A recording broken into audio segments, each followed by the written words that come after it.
Good morning, everyone. Welcome to Block Garage. My name is Brian, and today we're going to be working on the driver's side floor pan of my 280Z, so stick around.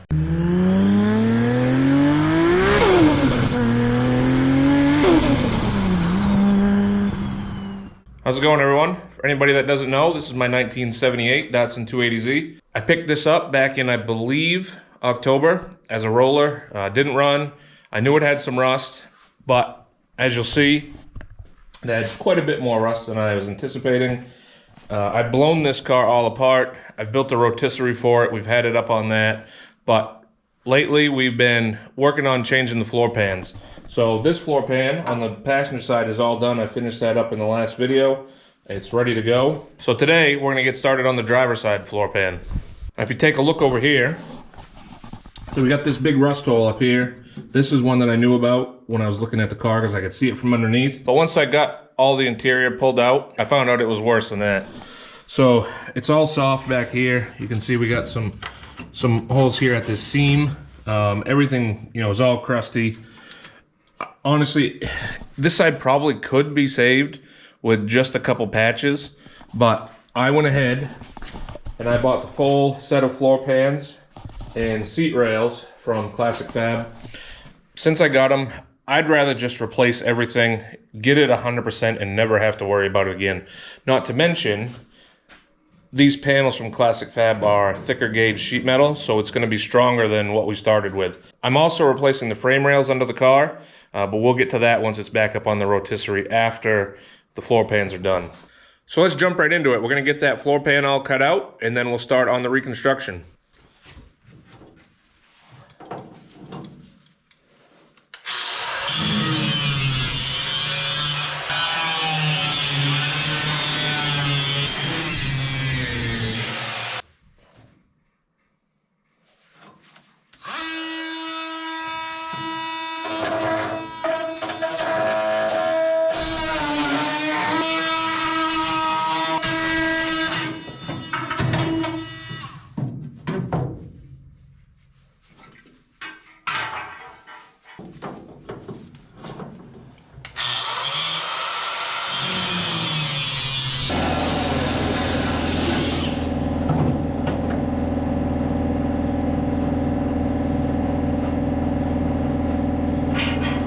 I found something down here when I cut that seat out. Let's see what it is.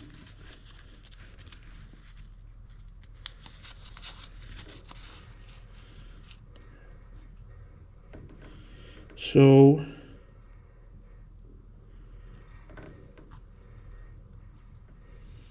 this looks like sometime in 2000, well, they would have had to return on, they would have had to return on October 17th of 2000. It says return mileage of 313,278. That is an awful high mileage. I don't know if that's a typo. It could be accurate. The odometer on the gauge cluster only has 5 digits, so I have no idea if it's over 100,000 or not. I would assume it is. 313,000 sounds like a lot, but you never know. It's interesting. I'm gonna save this just to, maybe just a cool thing to keep in my documentation with the car.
overall, this floor pan was not nearly as bad as the other side. This is at the back here, right underneath that rear seat mount. So you can see it was all the way through right there. And this is that hole that we found up front. My frame rail honestly wasn't too bad. It's crunched in some spots. Probably could have been salvageable if I really wanted to, but I'd rather, like I said, just replace everything. I just gotta do some cleanup here. I knew there was a third layer right here that I didn't want to cut through. I did on the other side on accident, not realizing it was there. It actually ends right here, so I'm gonna trim off over there. Use my spot weld cutter to get these spot welds off for the seat rails, and along here, and up front and up back. So we got some drilling to do, but we'll get to work. This right here is an indent from one of the spot welds. They can be hard to see. You'll probably miss some when you're first going through. But when you find them, what I like to do is drill a small indent with a regular drill bit. This gives a place for the point of your spot weld cutter to grab onto so it doesn't try to walk all over the place. The type of spot weld cutter that I like to use looks just like a small hole saw. I find this type works the best. On these older cars, if you're paying attention while you're drilling, there's most likely some light rust in between the two panels, and when you get through the first panel, you should see some rust dust blast out a little bit, and that is a good indication that you're through the first panel and not into the second panel very much. Now what I like to do is use a chisel to start peeling away, because most likely you have not drilled that spot weld perfectly. There's probably some weld still attaching the two panels. This chisel allows you to separate the two panels easily because you can cut through what's remaining.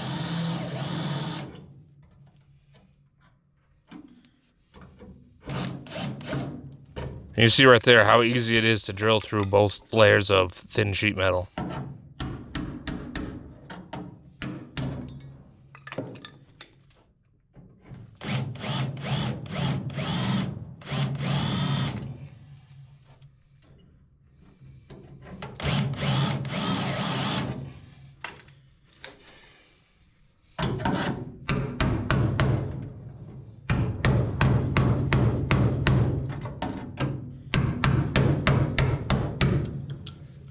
It's real easy to drill through all the way. Not that big of a deal. It just gives you a little more work. You got to fill that hole back in later. But actually, this side might not even have to fill back in because my floor pan's going to go all the way up here somewhere. Anyways, I'm going to go and cut all these spot welds out, clean all this up, and I'll catch back up with you so we can see how much repair we have to do before we can drop the new floor pan in. So here you can see what the rocker looks like before I've started doing anything and drilling out any of the spot welds.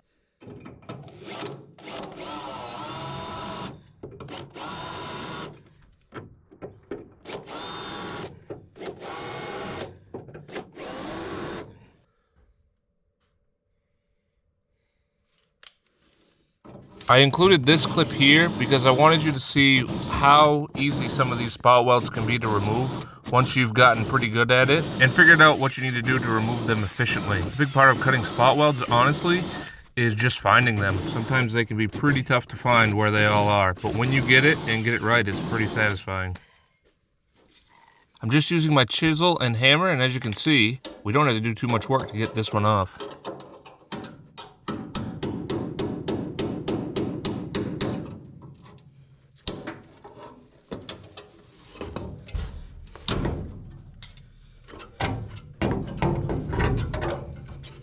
All right, I've been working for a bit. I got everything around the floor pan all cleaned up, so let's take a look.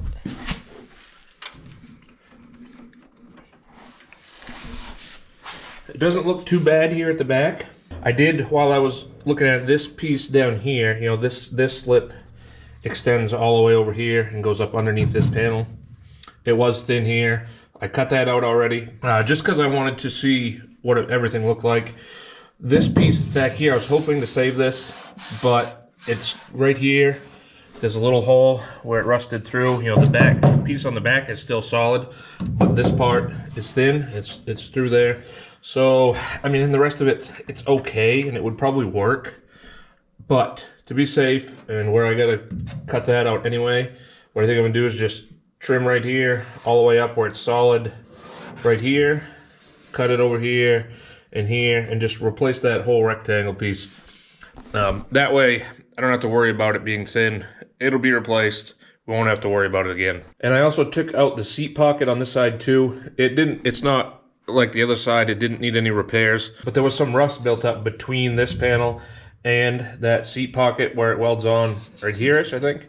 And I figured it takes, 5 minutes to get that seat pocket out. So I took it out. I'm gonna clean that up. We'll just weld it back in right where it was. Yeah, so I'm gonna go cut that out and we'll make a new piece, weld it in, and then it'll be time to put the floor pan in. Oh, by the way, I didn't show you much up here, but this firewall is 100% good. I don't have to do any repairs on this firewall like we had to do on the other side. So that's a massive time saver.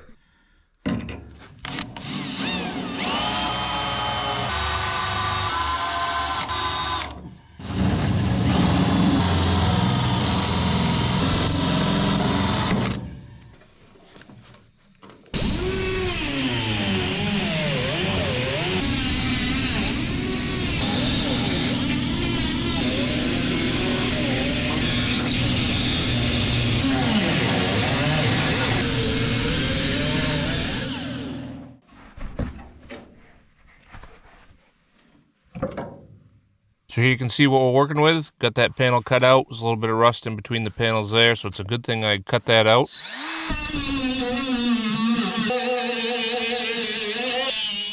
Now we just need to make a piece that fits right back in where that one was. Alright, here's what we got. Super quick, easy panel to make. It's gonna go right there. Got my primer on. I put some rust encapsulator on the parts that are not going to ever be seen again, and had a little bit of pitting on it. That way we don't have to worry about rust forming in between again, hopefully. So we'll go and zap this piece in right here, and then work on down here. Here I tack it in place on both sides, just to make sure it's not gonna move on me once I get it where I want. Then I clamp it down with my vice grips so that I know the two panels are nice and tight, because you do not want a gap in between them, and then we just plug weld it. Using the hammer to tap the panels in place and form them around bends, and to just push the panels together when you can't get your vice grips or clamp around the panels, works very well.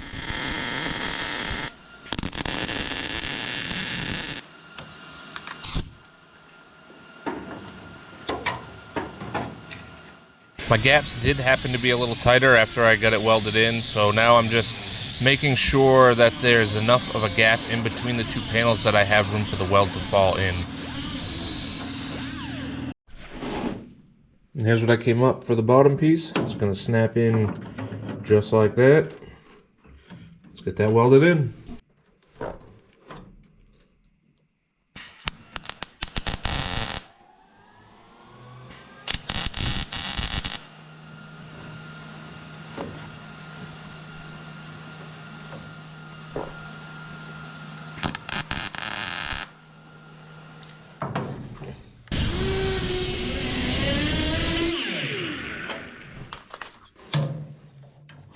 This piece here was easy to make, but it doesn't fit perfectly because there's some different curves to it. So I made the basic shape of it, got it fitted in, tacked it all in place, and then I'm using my hammer to form it to the right shape. I don't have a ton of metalworking tools. It's not something I have a ton of experience with.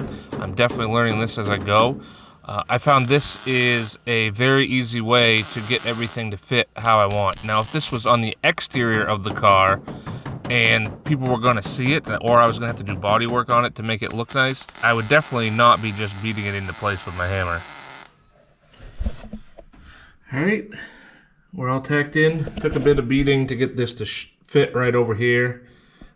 This is all going to be covered up. My new panel is going to go here. I'm going to do a bunch of welding and grinding in that corner anyway once I get everything all welded in. So we should be good to go.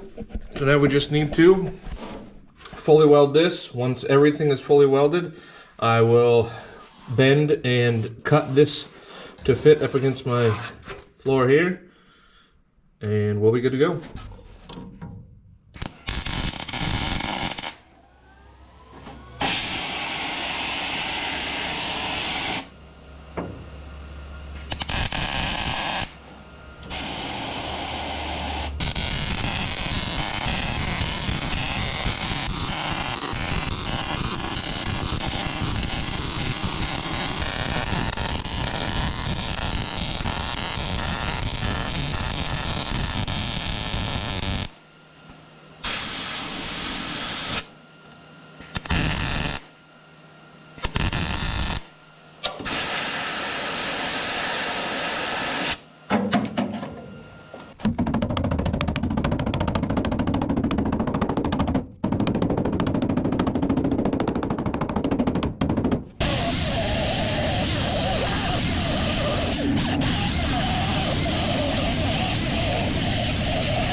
Here's where we're at after the first pass. Got everything ground down. Now, we got little holes here and here and, you know, all over the place. You always get some. First pass welding sheet metal, especially old sheet metal like that, you're always going to have some holes in it. So now we'll go back, fill all those in, regrind that down, and then we should be good to do a finish smooth on everything, including my plug welds, and be all done with this section and ready to put the floor pan in.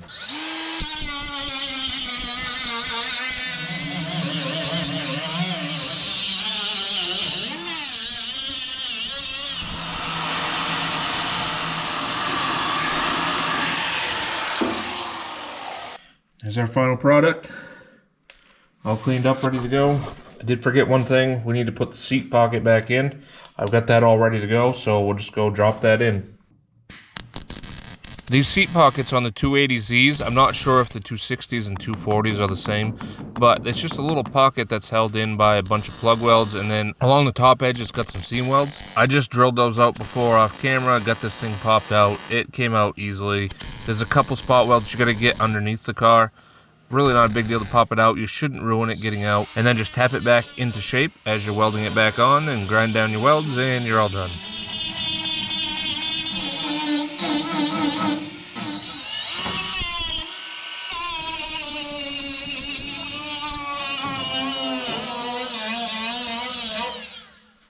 All right, as you can see, we got the back all done.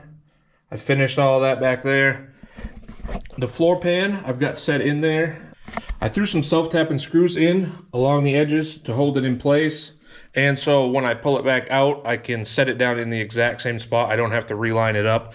What I did to get this side lined up is, if you look under here, that is the lap joint where the floor pan sits. The old one here on the car, and it's got that beveled edge right there at the back of the floor pan. So I just lined that back up, got a nice gap back there. Up here I did the same. And see, we need to straighten out that floor a little bit. That's from me welding and grinding on that. It warped a bit more than I expected. But it'll be fine. We'll get it all tightened right up with some more self-tappers when it's time to actually finish weld this all in. Now what we gotta do is pull that floor pan back out, make some holes with our hole punch for the plug welds, and then it can go back in. I was out in the shop today helping out, punching the holes in the floor pan.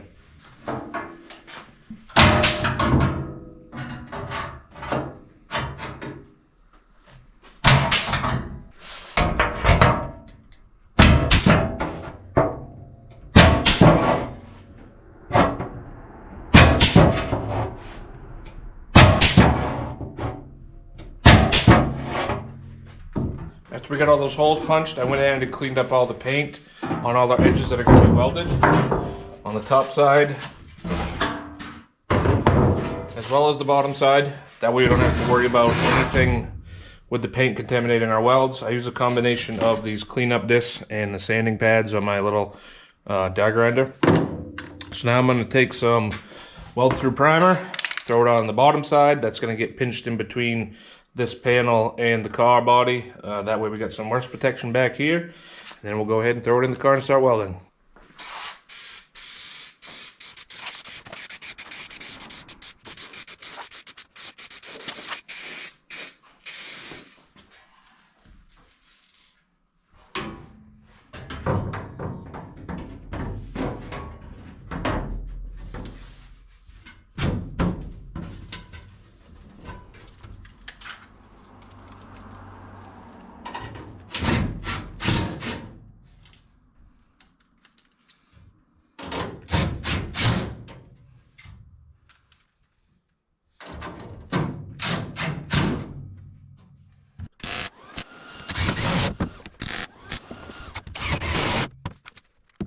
When you're doing lap joints like this with plug welds, you really want to make sure that you get your panels as tight as you can. You know, use a combination of the self-tapping screws, if that's what you like to use, which I find very convenient, and your hammer and a dolly or a punch or, you know, whatever you have. If you got some big vice grips that you can get your panels squished together with, you know, whatever you can find that works, just you really want to make sure you don't have a gap in between. One, because it's going to give a space for rust to form, even though you are seam sealing it. Two, it's going to look terrible in my opinion.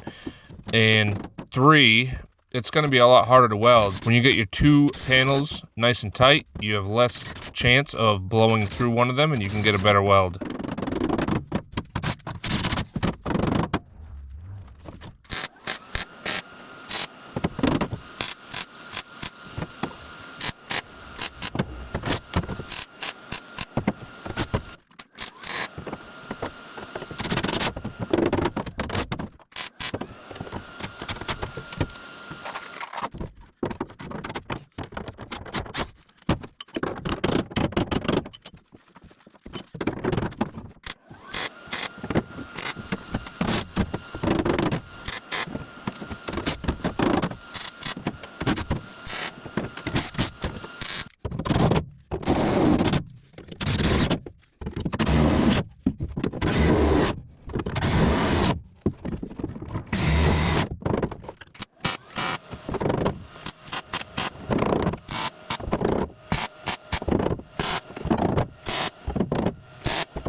And you can see what I'm doing is doing as much welding as I can, and then I pull the self-tapping screws back out and I fill those holes in. And that way everything's as tight as it can be because the welds will hold it in place before you pull your screws back out.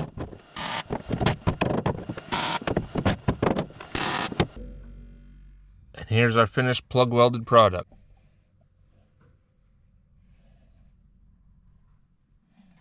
All right, now that we got our floor pan all plug welded in all the way around, we got to do the transmission tunnel side. I threw a couple screws and some tacks in right here to hold this floor pan down, to get it down to the right level because it was working its way up, you know, because of the slope of everything, and it's squeezed in there right now. So I pushed it down real hard, threw some screws in and then some tacks just to make sure it stays in place right there. Our ends obviously are fine because they are solid along the body seam. So now what we're going to do is, since we're overlapping a ton here, we need to trim it off just like we did the other side. So now I'm going to use my cutoff wheel and just cut 6 inches or so. Start tacking it in place, cut, tack, until we get all the way down. The only thing that's going to cause me a little trouble is right here where the transmission cross member is, because this sheet metal that's going to come out is going to be pinched in between. It'll be fine though. It was easy enough on the other side. Just took a little bit of time to get it trimmed off. So let's get started right on this end and work our way down.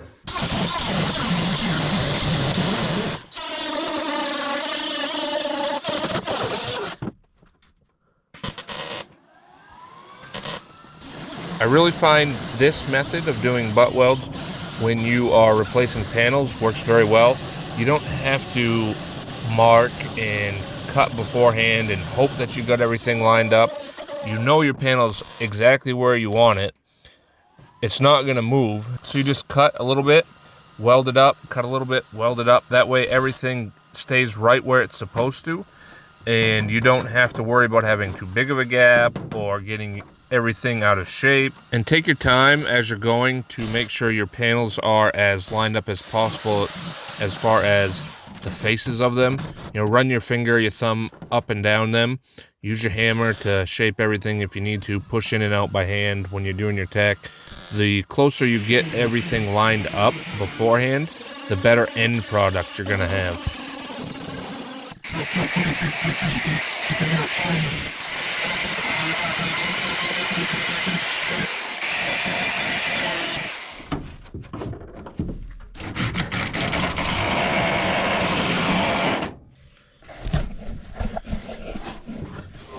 Fitment doesn't seem to be real great over here. This part here doesn't want to pull in. This part will be easy up here. I bent that out trying to get that piece old sheet metal behind there out. But I don't know if this bend's just a little bit off. It seems like I'm a little bit ahead. Maybe not. I don't know. It looks decent. But anyways, I sucked this in real good with the self-tapper. I'm going to throw one in there, see what happens. But we will make it fit. Just, whatever reason, this gap right here is just a little bit off.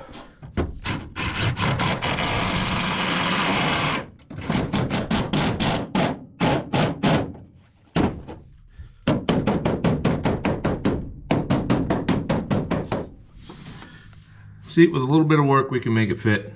So it's all tight right there. I'm gonna tack that up. So remember, this is where the transmission cross member is, right here. That's why I got it all nice and tight right there. That's a solid point where I know it's not gonna move and flex. So I'm gonna get that tacked into that right there. And I'm not using the transmission cross member because of how much longer my CDO9 transmission is. So just using it as a nice solid point to get everything attached to where it's not going to move. So I'm going to get that attached right there, and then we'll get this gap all fixed and up there and be ready to fully weld it in.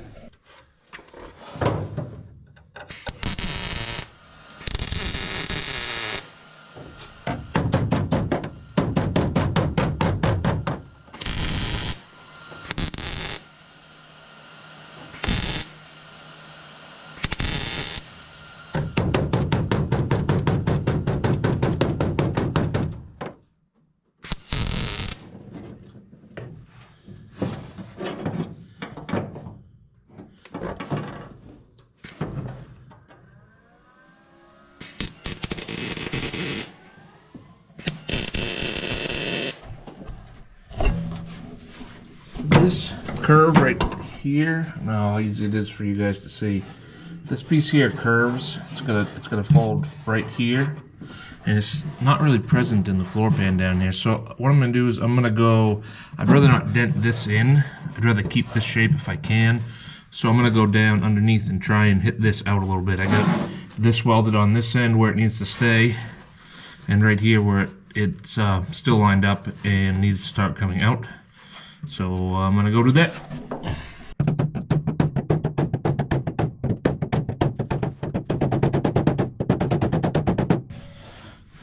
There we go, easy as that. It's much closer.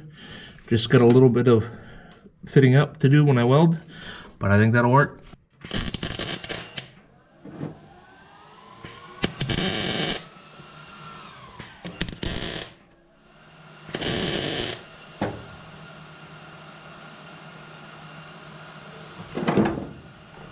Unfortunately, I got a little bit of a gap here. I cut it too high when I was trimming it off. Take a little bit of extra welding, but we'll get it filled in. Floor pan is now fully tacked in place. So we got it all the way around. Everything's shaped how it should be. Now we just got to weld it all in. So I'm going to go and weld this side here. If you haven't seen before, what I do to keep everything from warping as much as possible, I'll do a tack here, a tack here, tack here, tack here, so on. Just keep working my way down. Every time I weld, I'll blow it with air to cool it off, and we'll work all our way around. That keeps it from warping as much as possible. So we're gonna get that done. We're going to fully seam weld every edge, all the other edges. And then the floor pan will be done, and obviously we'll have to grind after it to make it look nice. And then we can jump on the seat mounts.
There we go, got that butt weld all done.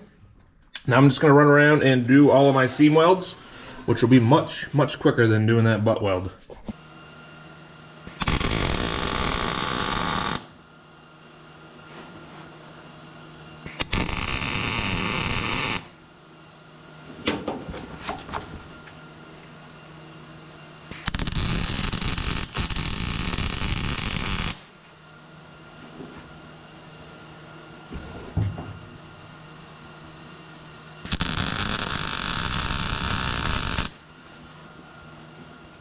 So if you're paying attention there while I was welding that, I'm going like an inch or so long on my stitch welds and maybe a couple inch spacing in between. These ones here, you know, I might have a little closer than I need. I'll space the next ones out a bit more.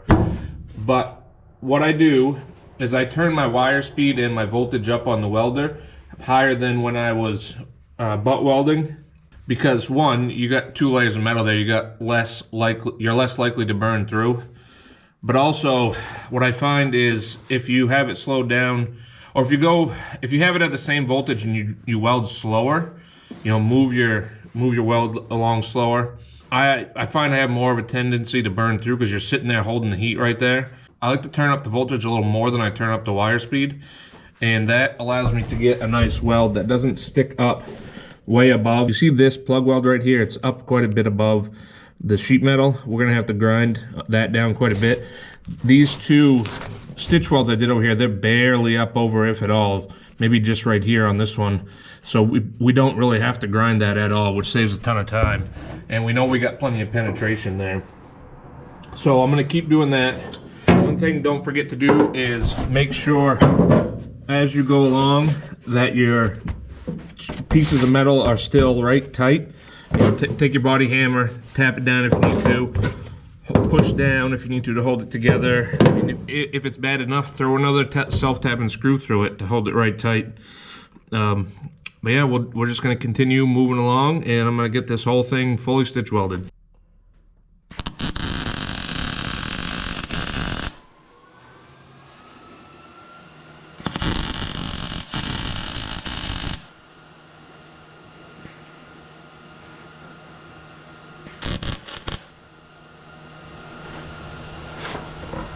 Now my underlying material here is a bit thinner because it hasn't been replaced.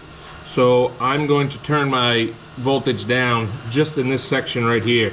This right here is all new, fresh metal, welded up fine, but I've already burnt through here just tacking this, so I'm gonna go turn it down a little bit just to reduce that chance of burning through. If you need to, there's no harm in just doing a series of tacks to get your stitch weld.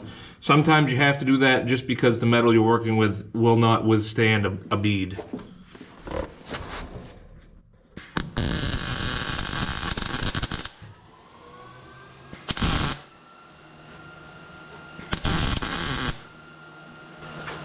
And see, I burnt through right there even having it turned down, so I'm probably just going to do tacks right here.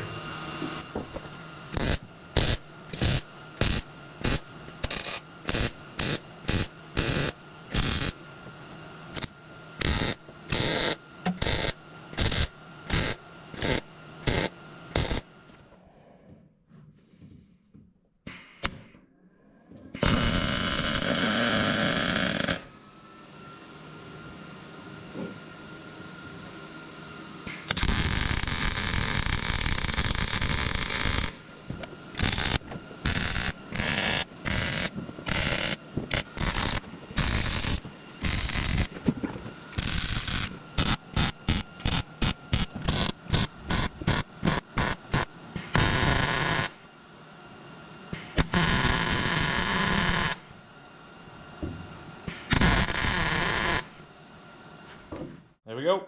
All of our stitch welds are done. All the way along. Look at how nice these ones, especially on this side, turned out. You know, look how nice those welds are. Burned them in up there. And not so great. I ended up having to tack that. But I ended up having to do spot tacks. So it is what it is. Old metal doesn't weld that great, even if you clean it. But now I get to do the fun part, which is grinding all those welds down. Not looking forward to this. One thing I didn't expect to have to deal with when filming this stuff was maintaining this GoPro. So I've been putting glass screen protectors on over the lens and screens and everything, because obviously grinding sparks and welding sparks and everything go all over the place. So if the last few clips looked a little blurry or anything, it's because I didn't realize this screen protector that I put on, I don't know if you can see it. It's hard to see, but the screen protector I put on just yesterday, just from welding sparks hitting it, put some big dots in it and cracked it. So anyways, I just threw a new one on. It's probably going to keep happening, but that's why.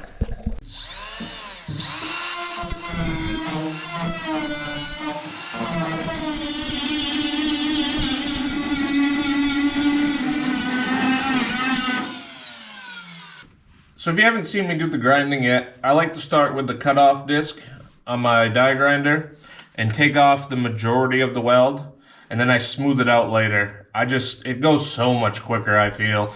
Plus you reduce the risk of over grinding on the edges and making this material too thin. If you're in here smoothing it out with a grinder or a flapper disc or something, you know, there's no way you're keeping just your grinding to the weld. You're gonna end up going high and low, and you don't want to make your material too thin. You might be wondering why I'm grinding at all.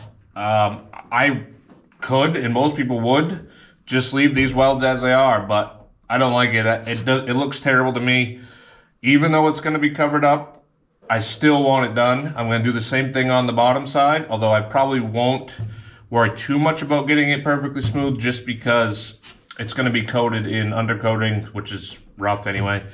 But yeah, it looks so unprofessional to me when people just weld this in and leave the bead there.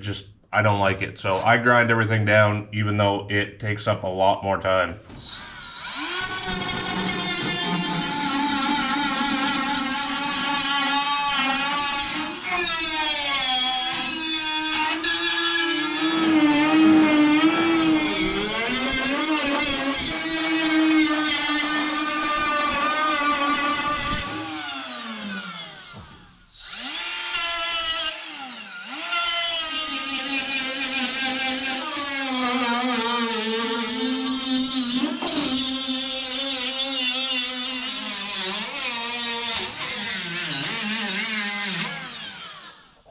There we go, get them all ground down. That is not very fun. Everything's smooth-ish. It's never gonna be perfectly smooth. When I was grinding this with the cutoff disc, I got a little overzealous. There's some marks in there that I'm not gonna get out because it would involve taking down too much of the surrounding material. If it's something that I'm worried about later, I know for whatever reason I don't run a carpet or something, body filler will fix it. Not optimal, but I mean, it is what it is at this point. So I have little, if you can see them, I'm not sure if they're showing up, but I got little holes that I got to fix here and there, little pinholes all over the place. Yeah, I mean, that's what you get when you're welding old metal especially. So I'm gonna fill those in, grind them back down, and then yes, then it's time for the seat mounts. So let me go fill those in and we'll catch back up with you. All right, all done with that. Time to put the seat mounts in. I've got them set in here right now, trying to see how close they are to fitting, if they need any modifications like the other side. So from my measurements that I took before, is these bolt holes right here need to be 10 millimeters from inside of the rocker. So this one is where I've got it set right now. It's dead on. And then this one I believe was also the same. That one is also dead on. So this side looks like it's fitting better than the other side, which is good. Although the other side wasn't bad, it needed a little bit of modification to make everything fit. So the other measurement was how far forward and back these go, and what I measured before was 12.6 millimeters from right here to the front edge here. Oh, they're dead on. I don't think I'm gonna really have to do anything with these ones. This is perfect. So I just gotta punch my holes in the bottom flanges of these seat rails for the plug welds, both of them. I've got to clean the paint up off of them. I've got to put weld through primer on here, also on here where they're gonna weld to, and then we'll be ready to put them in. I'm just gonna make 100% sure and get marks down on here. If there's any big modifications, which it doesn't look like there's going to be, we should be all set. Oh, the other thing I have to do is, once I got this here, and I know my distance is good here to here, and from the bolt hole here to here, gotta make sure it's square across. Could have to, you never know, you might have to grind off part of this flange here, just in case it needs to be tweaked. Maybe up here where this bolt hole is, like I did on the passenger side. But yeah, make sure it's square here, and then we'll use this to measure and get this rear one exactly where it needs to go. Yeah, so if I have any big modifications that need to be done, I'll let you know. If not, I'm just gonna get that done, get these prepped and ready, and then we'll get them welded in. And this side fit amazingly. Absolutely no modifications.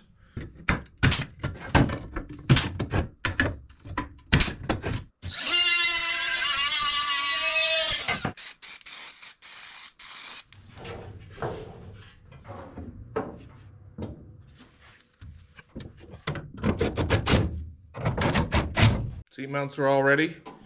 Fit right back in place. Double checked my measurements. I'm gonna throw some extra self-tappers in just to make sure everything is tight. Just like before and everything else, gotta make sure all of my gaps are nice and tight, or my seams are nice and tight before we start welding. Do my plug welds, get it all tightened down. We'll do my stitch welding, grind everything down, and this side will be 100% done. Except for, I'm not sure what's up with up here. This does not fit tight at all on that edge, so I'm not sure exactly. I'm gonna get it tightened down, you know, tap these edges down with a hammer as good as I can. I don't know, we'll see what it looks like when it gets done. I might grab some scrap metal and bridge across here, depending on how close this gets when I tap it down. But anyways, let's get this welded in.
Wow, we got it all done.